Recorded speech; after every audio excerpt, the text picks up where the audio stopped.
At first, the body compensates beautifully. You can still function, still perform, still show up. But over time, that compensation becomes strained. One of the earliest shifts isn't just fatigue. It can be a subtle loss of connection. That is, connection to your energy, your body, your internal cues, even your sense of what you need. So really, burnout doesn't begin with collapse. It often begins with disconnection.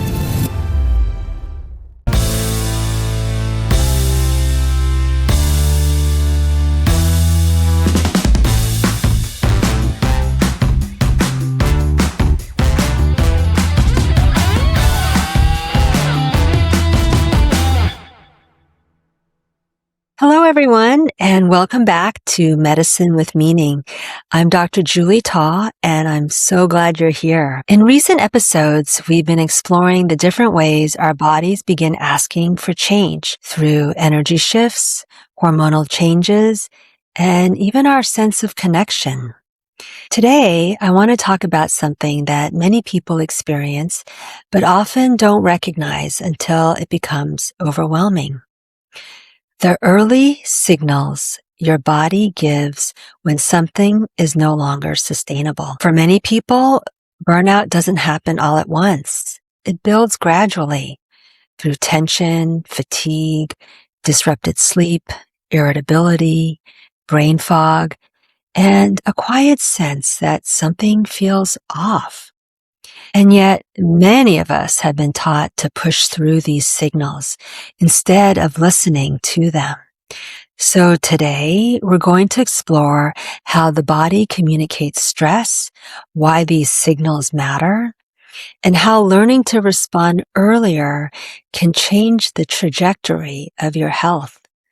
Let's dive in. Dr. Julie, it's nice to see you again, especially talking about this super important topic that I think will serve a lot of us in this day and time. People think burnout is something that happens suddenly. From a physiological perspective, how does it actually develop over time? So burnout is not a sudden event. It's actually the result of prolonged stress activation without enough recovery. From a physiological perspective, your nervous system is designed to move in and out of stress. You mobilize when needed and then return to a more regulated, restorative state. But when stress becomes chronic, the body starts spending more time in stress activation and less time in recovering. So at first, the body compensates beautifully. You can still function, still perform, still show up. But over time, that compensation becomes strained.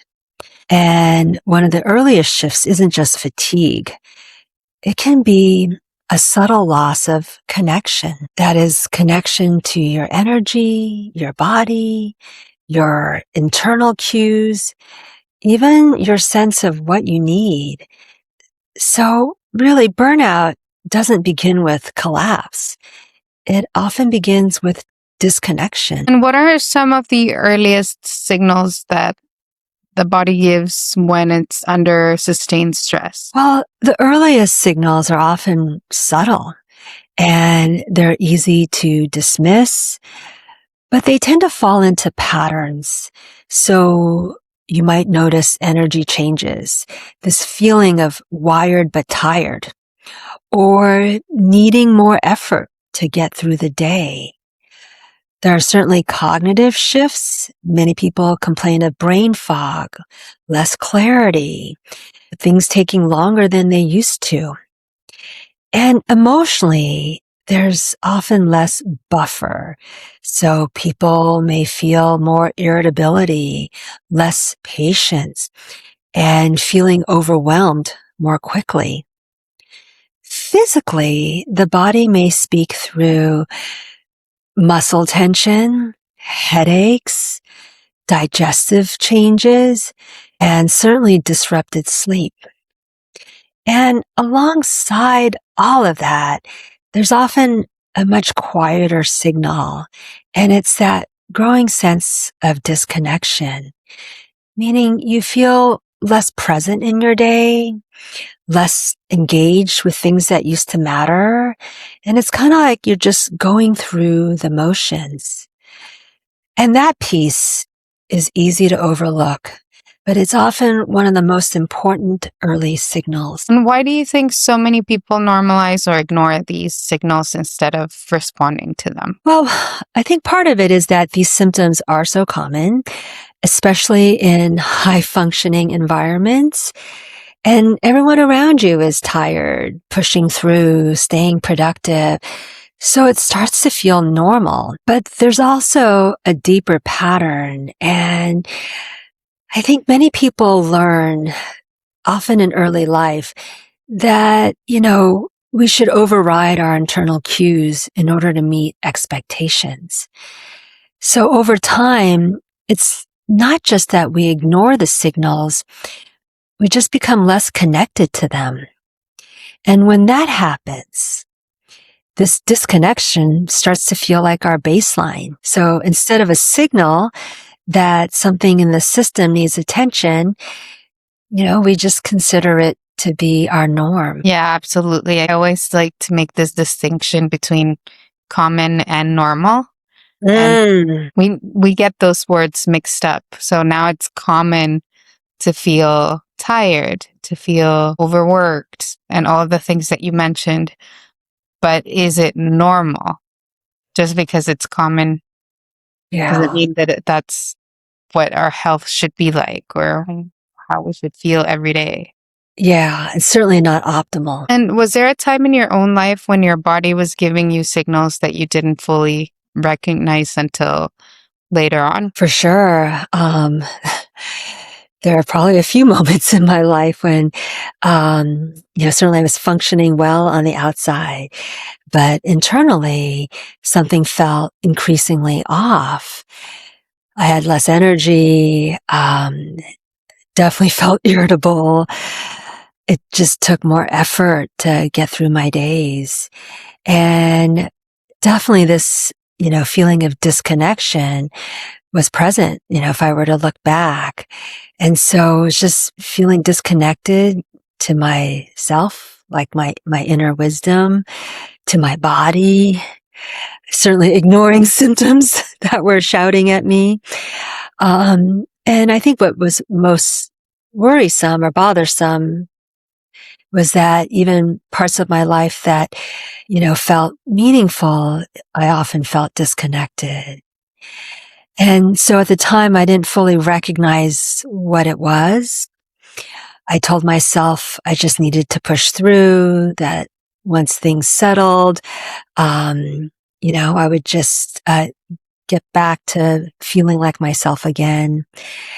And looking back now, I can see that disconnection was actually a way my system was trying to keep going, almost like a protective mechanism. So when we're under prolonged stress, sometimes it's not just that we're tired. We become less present to ourselves. We override our needs and we disconnect from what we're feeling in order to stay productive and responsible and moving forward.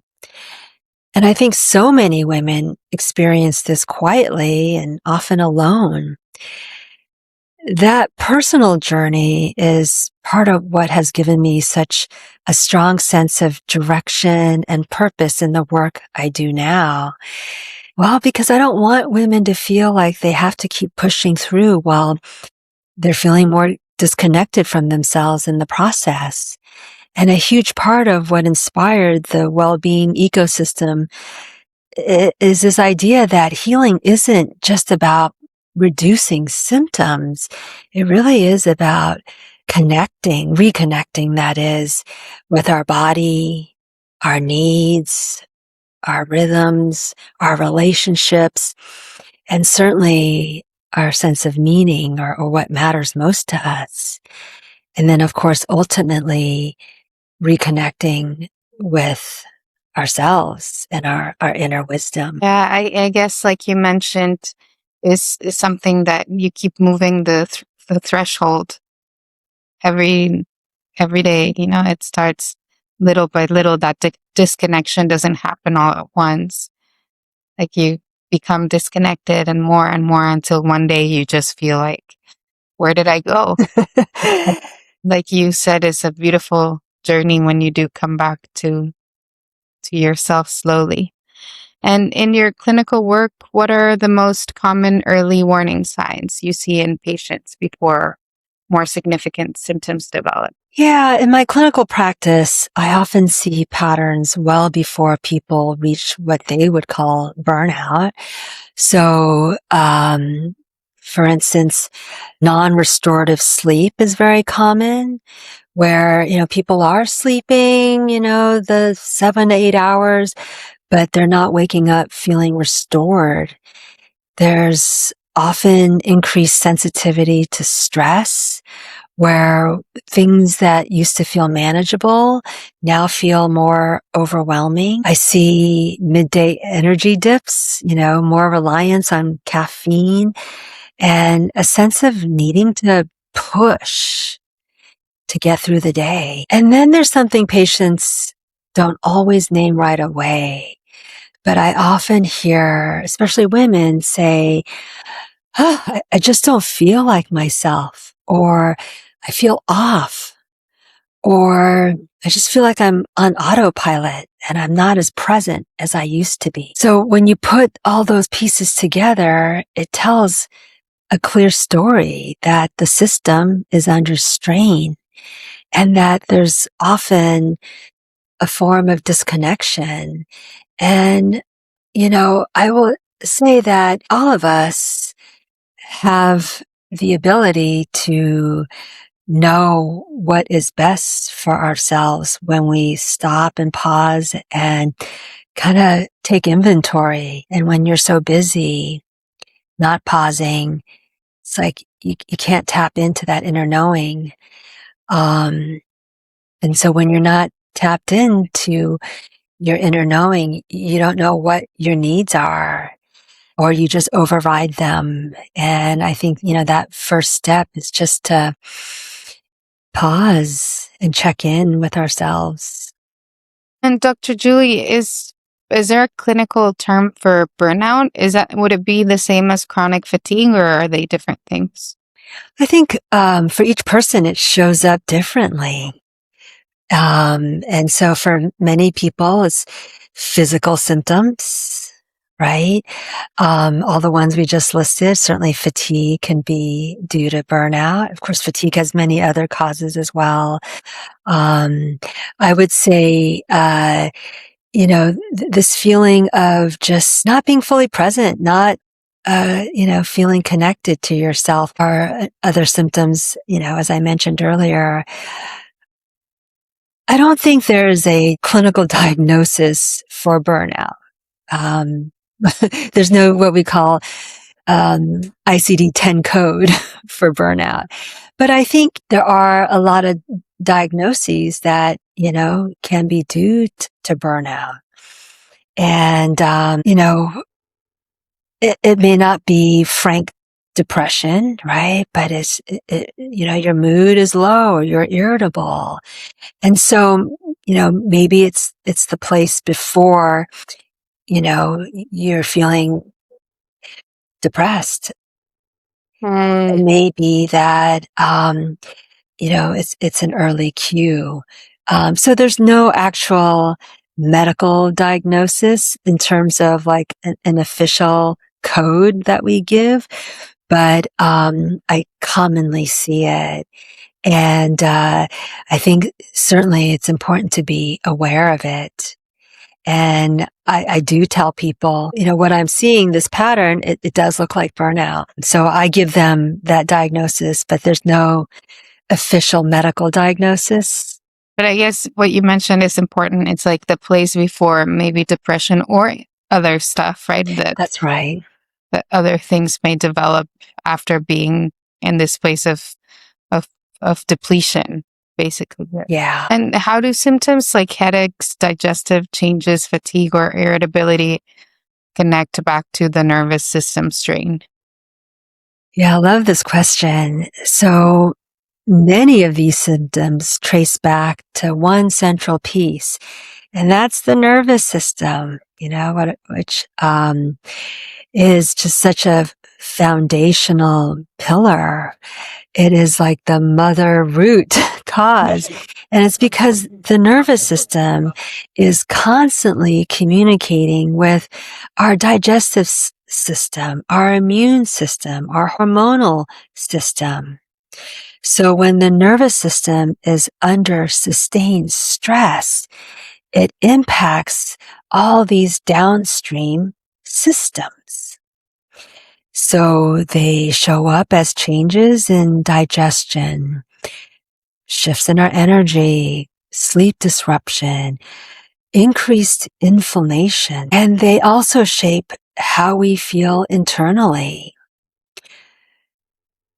And again, it goes back to that sense of disconnection, just feeling less present, less engaged.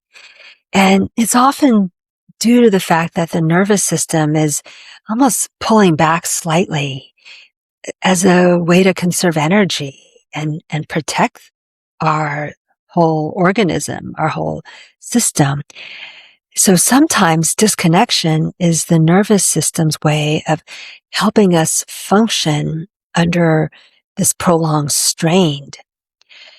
So it really is not random. It's this coordinated response to prolonged strain. And many people try to push through these signals with willpower. And why does that approach often make things worse over time? Well, certainly willpower can be helpful in the short term, but it doesn't change the underlying physiology.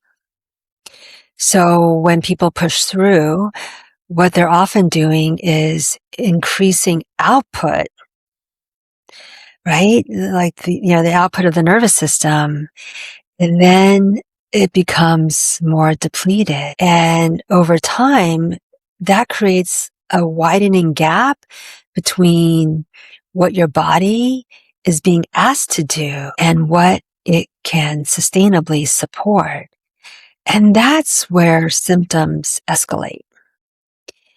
And often that sense of disconnection deepens.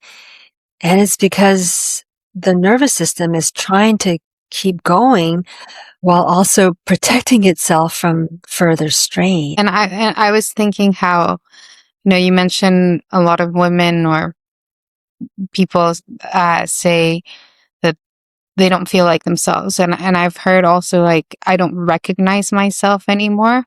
And I think that it does have to do with the fact that you're following some instructions that are not your body's. You're not following your own instructions, your own guidelines. It's like you decided to follow something else outside of yourself.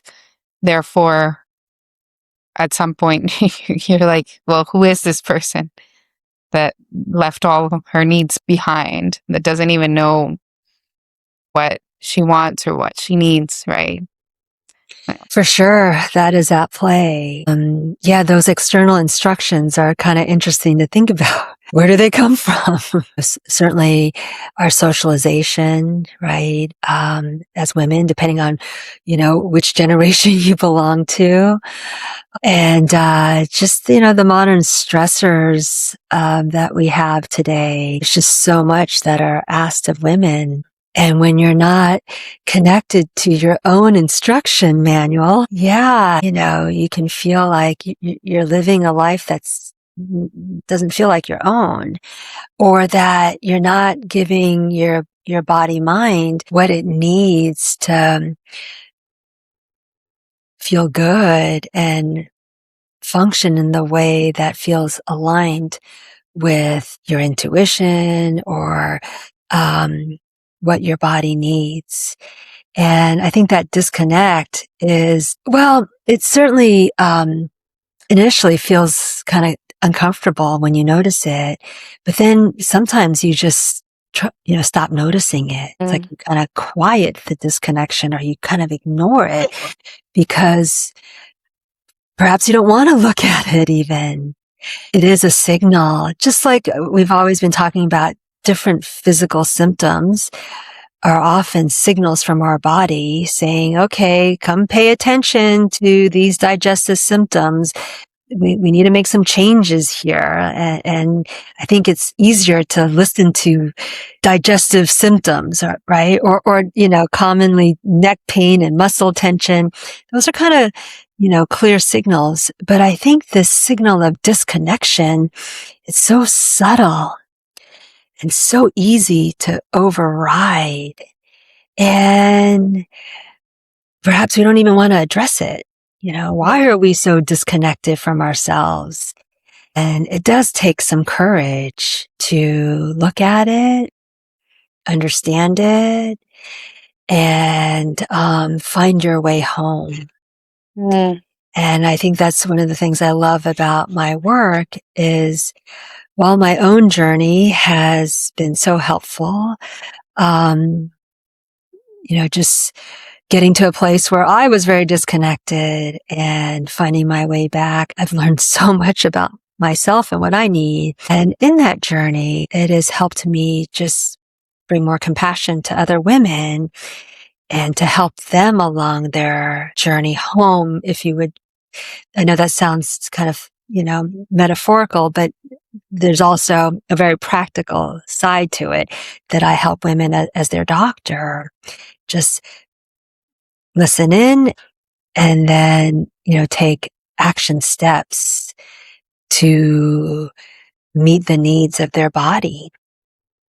Yeah, and Um, like you mentioned, I don't think it's metaphorical because like you live in this body, right? Even if it's just like you live in this matter that is your body that needs to tending to, and so you can be disconnected to that, and you get used to it. You get used to that disconnection. I think that's why it is so subtle because you kind of just get used to it, and what you get used to might be easier than to find a new way, even if it's the more natural way. Like the way back might be demanding of letting go of certain things that you've gotten used to doing.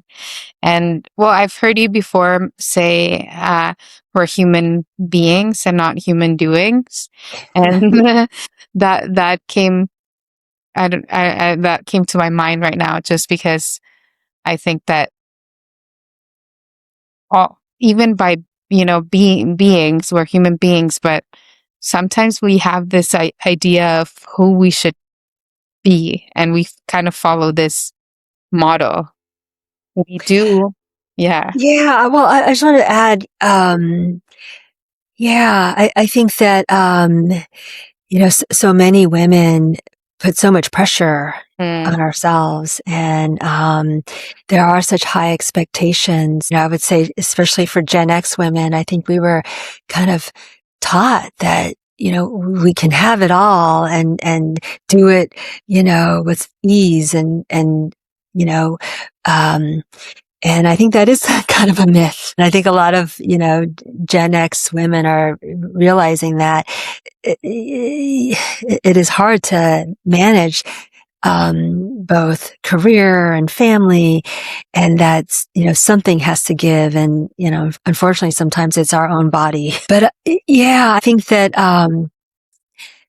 reflecting back on what you're saying, we are meant to sit with ourselves and connect with our inner knowing. And that is what's always going to guide us to feeling good in ourselves and some of the daily actions that help support our well-being. And that, it's not just theoretical, but there are a lot of things that we can do to help ourselves feel better. And I think the first step is, well, of course, awareness, but also probably doing less is what you're saying. Yeah. Or I was thinking, how we're all routines, everything. And I mean, I guess those are great for for our minds and our bodies, but how many times do we just wake up and say, oh, I'm just going to think of what I want to do right now and do that instead of something that's like pre-planned? Like, how many times do we decide what we want to do in the moment? Yeah. Well, I think routines certainly serve us. They're comforting, give us structure. But I think what you're talking about is like when you're on that autopilot, you're not even thinking about why you're doing what you're doing on autopilot. And, perhaps, yeah, to pause and say, hey, is this really going to help me feel better? Or just kind of questioning, right? Sometimes we just, yeah, go on that autopilot. Yeah, But I maybe. do, Yeah. go ahead. I was just going to say, maybe today I don't want to have a coffee. I want to have a matcha, or I don't know. That's just like a ordinary example, but what I mean, it's like maybe you just wake up and you have your coffee every day, and that's what you're used to, so you do it again. But did you even ask yourself, is that what I want today? Or maybe today I don't want to have coffee. I want to have soda. No, don't have soda. Well, no, yeah, no, not soda. Don't have soda. I think what what's kind of touching me is that what I'm reflecting on here is that we do like the comfort of routine and we don't like change. And sometimes connecting with ourselves, it might mean change, and maybe you're going to become a matcha lady, which is okay too. But I know you bring up this kind of lighthearted example, but it could be something deeper where something something else needs change, and it's easier to just keep the status quo than to question. And that's probably why we don't mind disconnection. Right? It's like it's safe. That's what it is. Yeah. It's safe, but then I think that disconnection brings more disconnection, right? Because you're ignoring maybe something that is calling you to make a change, and it needs a little bit of courage. Yeah. Yeah, it needs a little bit of courage. Yeah. Well, what you're saying is to live with more intention and presence, and to live more fully awake. Oh wait. And that does require courage, and not everybody wants to do it. But those of us who try to do it, you do feel more alive. You're not in that robotic autopilot. And that's where you feel the richness of life. And, disconnection is sort of like like a numbing too, right? You just kind of feel numb. You're not really feeling all the feelings. And sometimes it's hard to feel all the feelings. Yeah. And that is part of our human journey, is all the feelings. And, yeah, sometimes it's hard to live life fully. But I think that's something that I want to do for myself. And, certainly my journey out of burnout was about just living more consciously. Just by that, I mean, just more awake and aligned with what I really desire, and maybe matcha serves me better Yeah. than coffee, yeah, no, I love matcha. But I'm so used to coffee in the morning. That is my routine. And, maybe I should look at matcha more. I know that's our fun, kind of silly example. But I think it's a great analogy. As you were sharing this, I was thinking, yeah, there's a subtle difference between, following the guidelines or interacting, following the patterns or interacting with life and being a part of creating patterns, like interacting with life rather than just following it, Mm. co-creating with life. Like it's a back and forth rather than just following a certain pattern. And Well, it's like living with a sense of curiosity and openness. And when you're in that mind state, you just see so much more than when you're not fully present or when you don't pause and question. I think that, for me, it's important to see the wonder. And if you're not awake like that, you're going to miss out on, the beauty, the magic. And, that's where, I think for me, that's where joy is. And I think maybe what we're talking about is when we're fully present, we're able to see all those small, little beautiful moments and be open to them. Whereas if you're just on your autopilot, not fully present, you're going to miss out on that. And it's not as beautiful when you're in that autopilot way of living. life does respond to our input. And when the input is so constant that you think that you're just following something without that intention, then it's just creating the same cycle. And then, but if you see life as something that is alive, like you, then it responds. It creates based on what you do,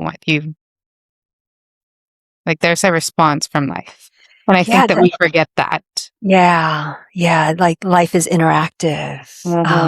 For sure. Yeah, there's this movie, Groundhog's Day, where I believe, Bill Murray just, every day is the same. Every day is the same. And it's that, routine until like, you wake up a bit and, set a different course for your day. And that's that intentionality piece, right? Putting intention on how you want your day to be. And, that you can direct your life in this direction of health and well-being, for instance, and feeling good in our body. And, the more intention we put on it, the more likely we'll get to that outcome that we're looking for. And I don't know if hope has something to do with burnout or lack of hope, but I think that as well, if you're following the same pattern every day without intention, just because it's like, oh, this is what I have to do, this is what I have energy for, it's all set up for me, then you don't feel life, you don't feel alive, you don't see things changing, you don't see things moving, you don't feel that interaction. And therefore, I think that hope just kind of vanishes because there's nothing that shows you like there's a spark that can ignite through your actions, through your intention. And so I feel that I don't know why that came up, but I think that, yeah. Well, you want to feel empowered, right? And that you can, direct your life, certainly your health. That I know about as a doctor. When you put intentionality on your daily rhythm, your habits, you're going to move the needle on your health and how you feel. That I am certain of as a doctor. And when you feel better in your body and mind, and you are living fully and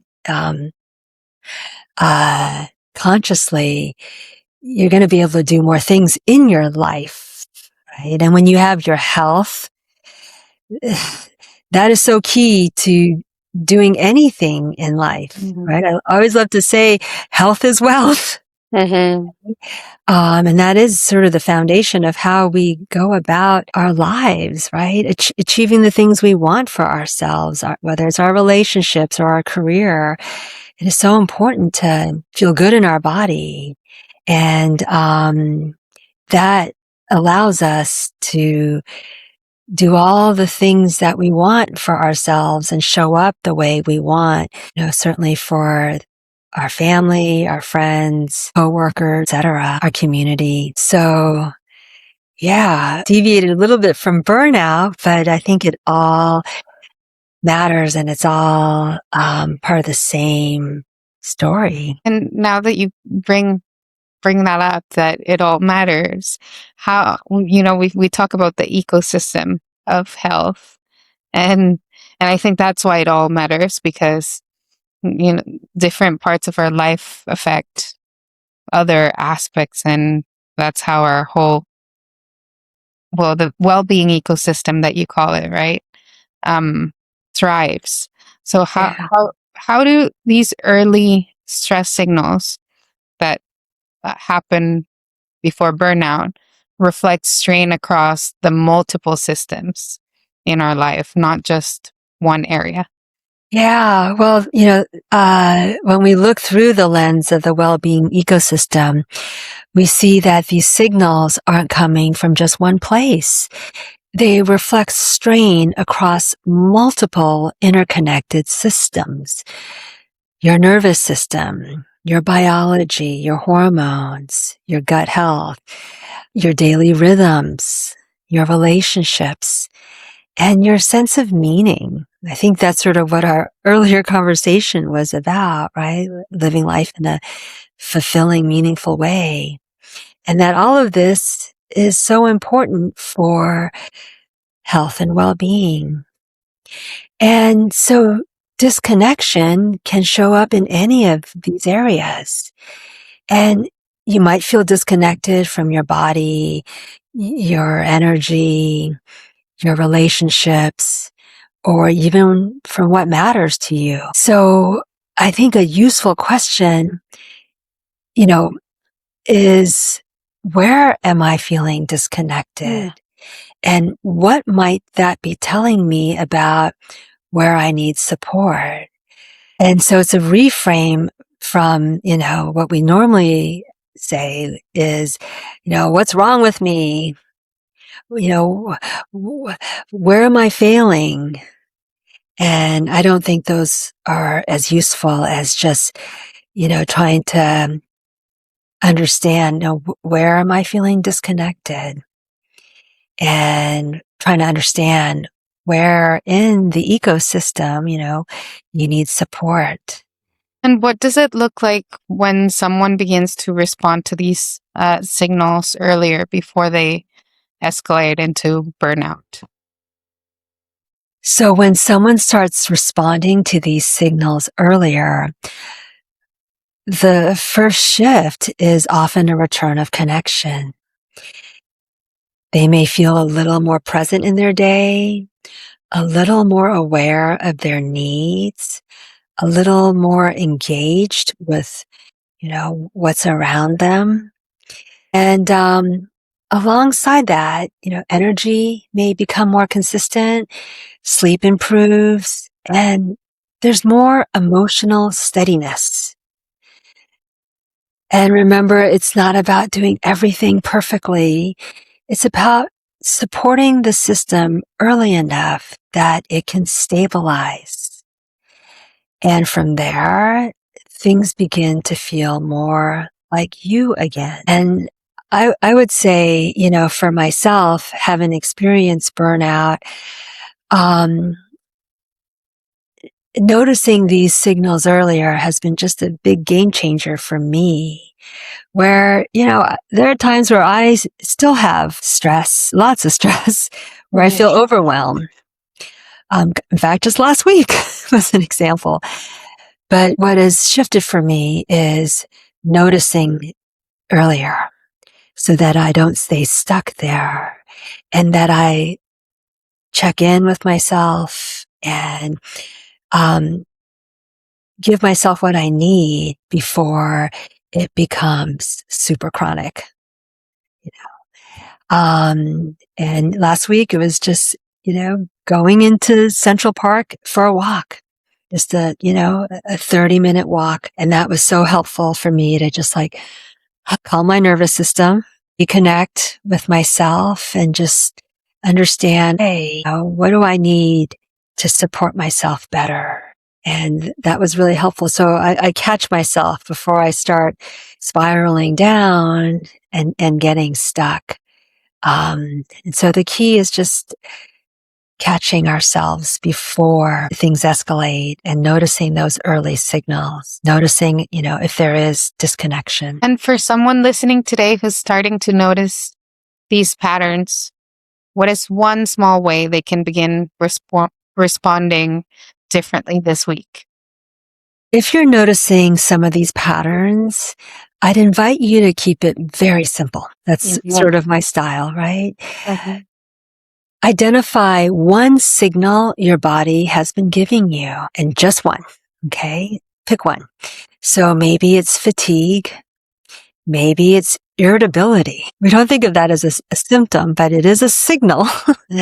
Maybe it's muscle tension, brain fog, or simply feeling less connected to yourself than you used to. So this week, instead of overriding that signal, try responding to it a little earlier than you normally would. That might mean pausing before you're completely exhausted, stepping away before you're overwhelmed. That was my strategy last week. Yeah. Or taking a brief moment to check in with yourself before you move on to the next thing. And remember, you don't need to do this perfectly, not all at once. So just with a little more awareness and a little more compassion, you can make these shifts. And because healing often begins not with dramatic change, but with reconnecting to the signals we've been taught to ignore. And it's really just one small moment at a time. That's it. That is my, I'm going to stop for a second so that I can gather my thoughts again. Okay. So that is one small way that you can begin responding differently this week. If today's conversation resonated and you're starting to recognize some of these patterns in your own body, I created a simple guide to help you begin that reset. You can visit my latest posts on Instagram at julie.taw.md and comment the word reset, and I'll share the link with you there. Or if you prefer, you can also find the link directly in the show notes. And thank you for joining me for this episode of Medicine with Meaning. Your body is not working against you. It's communicating with you. And the earlier we learn to listen, the more gently we can support our health over time. If this episode resonated with you, share it with someone who may need it. And I'll see you next time.